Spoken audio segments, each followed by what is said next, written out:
Kambili had never been to her father's village before. Her parents were always too busy with work in the city, so she grew up in a world of traffic, bright lights, and tall buildings. She never thought she would ever set foot in a place like this. The village was quiet, nothing like the noisy streets she was used to. The houses were small, built with mud bricks, and the roads were just narrow footpaths winding between trees and farmlands. She sighed as she walked beside the village girls. They were taking her around, showing her places she had no interest in. She didn't understand their excitement. To her, there was nothing interesting here. No malls, no cinemas, not even a good phone signal. "This is Odoh River," Adaku said, stopping at the edge of the thick bushes. Kambili looked ahead.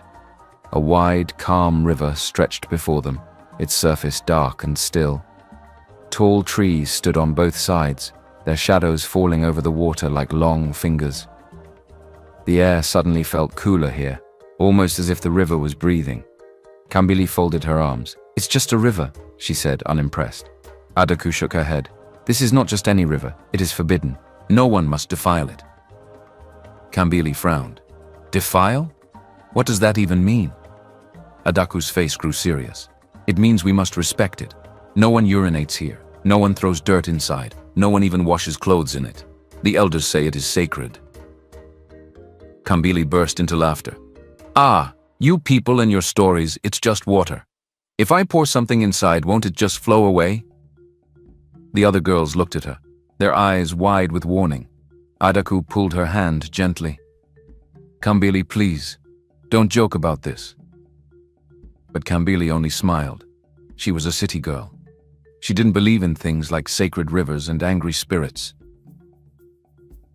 The sun was high, and the afternoon heat wrapped around Kambili like a thick blanket. Sweat trickled down her back as she shifted from one foot to the other. The village girls were still standing by the river, whispering among themselves, throwing occasional glances at her. Kambili sighed. She didn't understand why they were so scared. It was just a river, water, moving from one place to another. She had seen rivers in the city and nobody worshipped them. Just then she felt an urgent need to pee. She looked around. There were bushes nearby, but they were thick and full of dry leaves. Snakes could be hiding there. She wrinkled her nose. No way. Without a second thought, she walked straight to the edge of the river. The girls gasped behind her. "Kambili, no!" Adaku whispered harshly. "Not here, please." Kambili waved her hand dismissively. "Nothing will happen, Adaku. It's just water." She squatted at the riverbank and relieved herself directly into the water. The girls behind her screamed in horror, covering their mouths as if her actions alone could bring disaster. Kambili laughed. "See! Nothing happened!" She stood up, stretching her arms. "You people are too fearful." Then, as if her disrespect was not enough, she reached into her gown, pulled out her used sanitary pad, and tossed it into the river. The pad floated for a moment, turning in slow circles before the current took it away. Then it happened. The world went silent. The wind stopped. The trees stopped moving. Even the usual chirping of birds disappeared. The air around them grew thick and heavy, like something unseen had suddenly woken up. The water, which had been calm just seconds ago, began to churn violently, as if something beneath the surface was angry, disturbed, waiting. Kambili felt the hairs on her arms rise. The laughter died in her throat. She turned away from the river. The air still felt strange, too still, too heavy. The silence stretched, pressing against her ears. She shook her head. "All this over a river?" she muttered under her breath. She took a step forward, or at least she tried to. Her foot wouldn't move. She frowned, looking down. Her feet were sinking into the sand. Her heart skipped a beat. The wet sand, which had been firm a moment ago, was swallowing her feet like soft clay. She tried to pull her leg free, but it wouldn't budge. Instead, she sank deeper. "Adaku." Her voice trembled slightly, the first hint of fear creeping in. "Help me." Adaku and the other girls stared in horror, frozen in place. "Kambili, move!" Adaku cried, rushing toward her. "I'm trying." Kambili pulled and twisted, but the sand held her tight, pulling her down inch by inch. Then came the second horror. The girls screamed as black scorpions began crawling out from the riverbank. 1, 2, then dozens. They moved in a slow, organized manner, forming a circle around Kambili. Their long, curved tails rose, poised to strike, but they didn't. They were waiting. Kambili screamed, thrashing against the sinking sand. Her waist was now buried. She couldn't move. The other girls ran, their cries vanishing into the distance. All except Adaku. Adaku grabbed Kambili's hand, pulling with all her strength. Hold on, she panted. But the sand would not let go. Kambili's eyes were wide with terror, her chest heaving. "Adaku, don't leave me," she cried. Adaku shook her head fiercely, pulling harder, but she was just one girl against something much stronger. Tears streamed down her face as she made a painful decision. "I'll get help," she sobbed. "I swear, I'll come back." She turned and ran. Kambili's screams echoed through the trees as she sank deeper, trapped, surrounded by silent, waiting scorpions. Her screams had faded into desperate sobs by the time Adaku returned with help. 2 strong men ran ahead of her, their faces set with determination. Behind them, a few villagers trailed cautiously, whispering among themselves. Word had already begun to spread. Something terrible was happening at the Forbidden River. Kambili's head jerked up at the sound of approaching footsteps. "Adaku," she gasped, tears streaming down her face. She was now buried up to her chest. Her arms trembled as she tried to push against the sinking sand. The black scorpions were still there. They had not attacked, only sat still, waiting, their poisonous tails raised. The men did not hesitate. They grabbed Kambili's arms, pulling hard. Nothing. They pulled again, their muscles tightening, veins popping out on their arms. Still, the sand held her tight. One of the men fell backward with the force of his own pull. He looked up, confused, breathing hard. "This is not normal," he muttered. The second man dropped to his knees, scooping sand away from Kambili's body with his hands. But as fast as he dug, the sand flowed back into place. It was as if the ground itself was refusing to let her go. The scorpions hissed, moving closer, as if an invisible force was commanding them forward. Fear spread among the villagers watching. A few of them backed away. "This is beyond us," one whispered. Another murmured, "She must have offended the gods." Adaku's breathing was heavy, her hands shaking. "We need more men. We need the elders." One of the men nodded, wiping sweat from his forehead. "Go. Get more people. This is bigger than us." Adaku turned and ran again. Kambili's strength was fading. Her arms ached from struggling, her legs completely swallowed by the ground. She closed her eyes, tears slipping down her cheeks. She thought of her mother, of her father's strong, reassuring voice. Then she heard them. "Kambili! Kambili!" She opened her eyes, gasping. Her parents were running toward her. Her mother's wrapper was loose, almost falling off her shoulders, her face wet with tears. "Kambili, my daughter," she sobbed, dropping to her knees beside the sinking girl.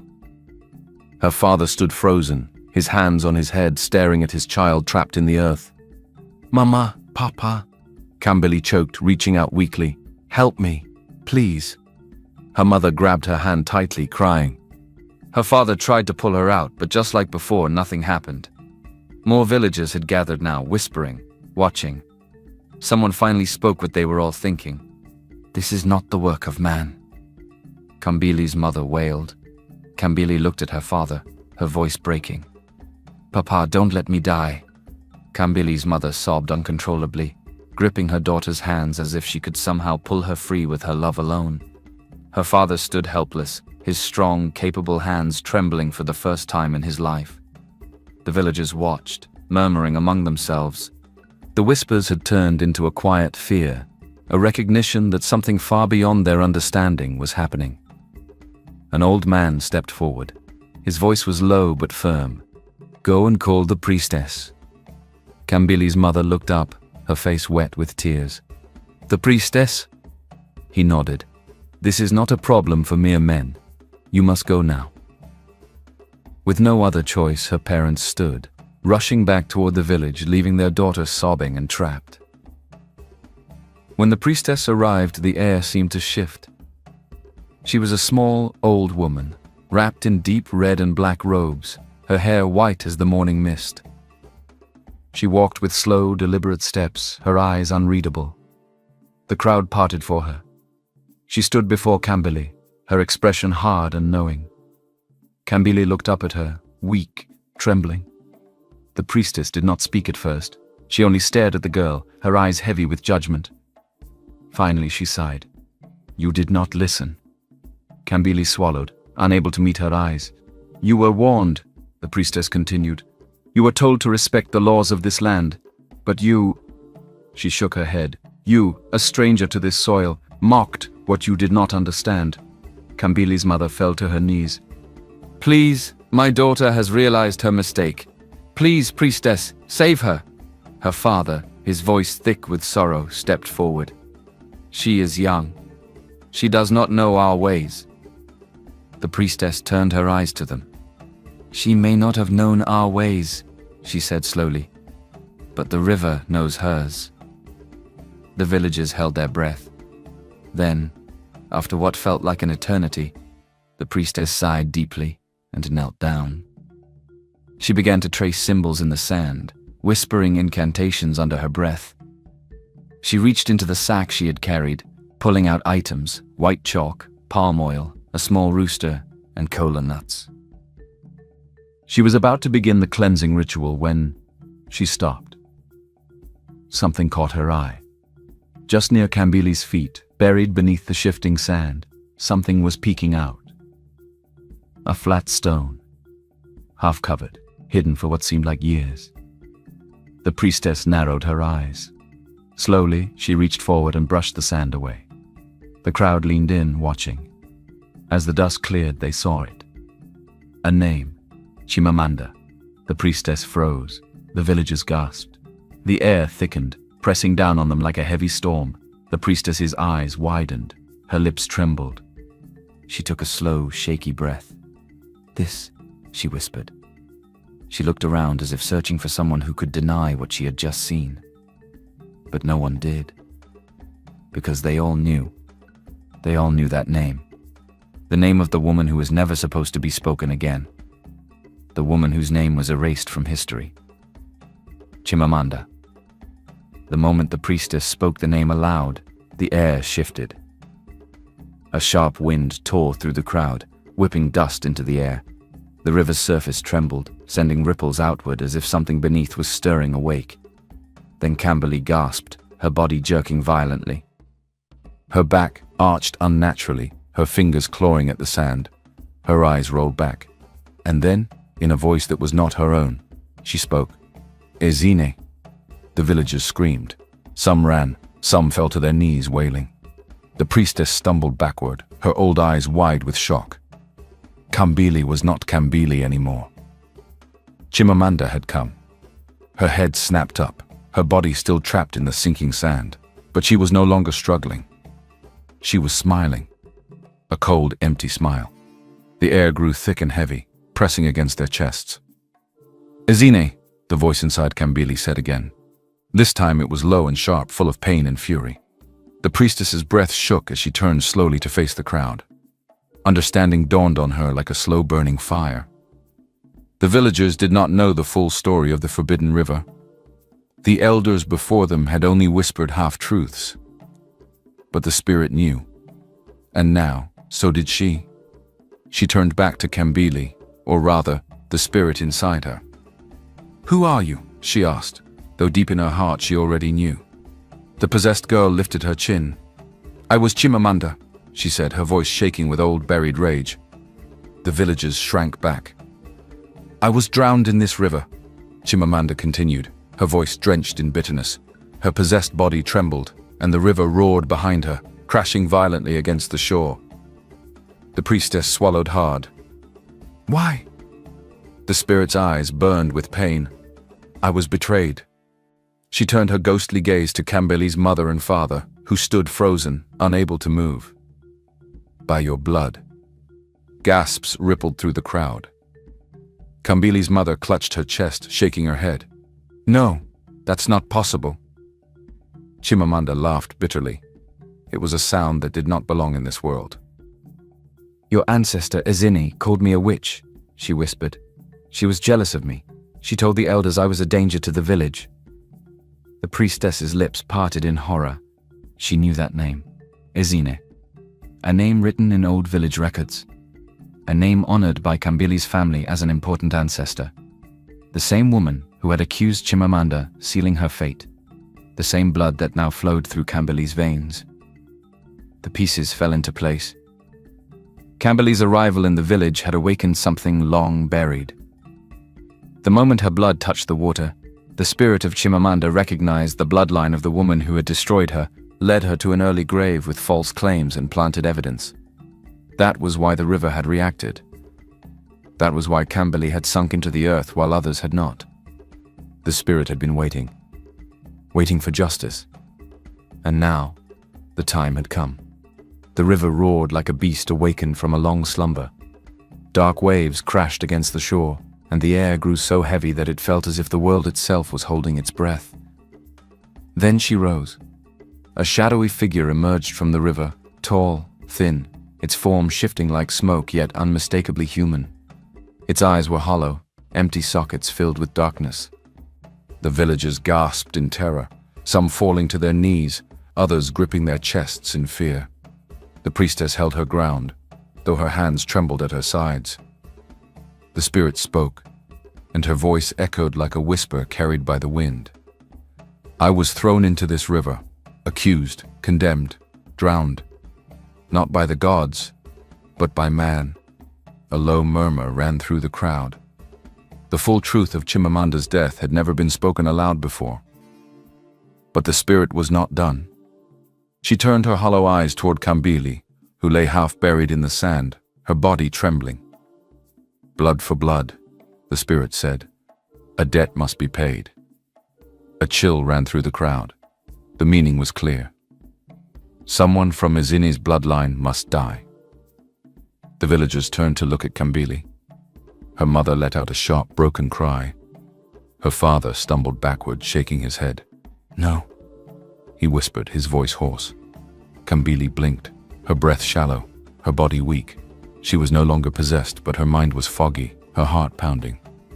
She understood what was happening, but she couldn't process it. Then her body gave up. Her eyes rolled back and she collapsed into the sand. Silence. The only sound was the river's quiet whispers.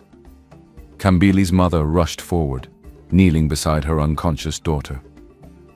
Her cries filled the air, raw, desperate. She grabbed Kambili's lifeless hands, pressing them against her chest. Please, please, my daughter did not know. She did not know what she was doing. Her father, normally a man of few words, fell to his knees beside them. His voice cracked as he spoke. Great Spirit, Chimamanda, I beg you, have mercy. She is young. She is innocent of her ancestors' sins. The spirit did not move. The priestess stepped forward, her face tight with sorrow. Chimamanda, she said softly, she is just a girl. The spirit's hollow eyes shifted to her. And was I not just a girl? The priestess closed her eyes. The spirit had waited decades for this moment. Would mere words be enough? Kambili's mother pressed her forehead to the ground, sobbing. Her father clenched his fists, his eyes wet, his voice hoarse. I swear to you, Chimamanda, we will make things right. The wind howled. The river churned. And still, the spirit did not speak. A deep silence stretched across the riverbank. The scorpions, once poised to strike, suddenly froze in place. Their tails lowered slowly, as though an unseen force had commanded them to stop. The villagers held their breath. The priestess's eyes flickered with realization. The spirit was listening. There was a chance. She took a bold step forward, lifting her staff high above her head. Her voice, steady yet pleading, filled the air. Chimamanda, Daughter of this land, your anger is just. Your pain is heavy. But let us not spill another innocent blood." The spirit's shadowy form wavered. Her hollow eyes locked onto the priestess. The priestess dropped to her knees, pressing her forehead to the ground. "Let us offer you something else in atonement," she continued, her voice urgent but respectful. She turned to the villagers, her gaze sharp, commanding. "Bring 3 cows, bring 5 kola nuts, and let all the descendants of those who wronged Chimamanda kneel before her and seek true forgiveness." Gasps spread through the crowd. A few men exchanged uneasy glances. These were the descendants of the elders who had once condemned Chimamanda to death. For years they had lived under the shadow of their ancestors' deeds, yet no one had ever spoken of it. Now there was no escaping the truth. Slowly, one by one, they stepped forward. Some fell to their knees immediately, their voices shaking as they whispered apologies. Others hesitated, but the river roared behind them, reminding them of the consequences. The 3 cows were brought forth, their ropes held tightly by trembling hands. The kola nuts, symbols of peace and atonement, were placed carefully before the priestess. The wind howled one last time, rushing through the trees like a sigh from the ancestors. Then the spirit moved. She turned her hollow eyes toward the offerings. A long pause. The river's waves slowed, the air softened, and finally she spoke. "I accept."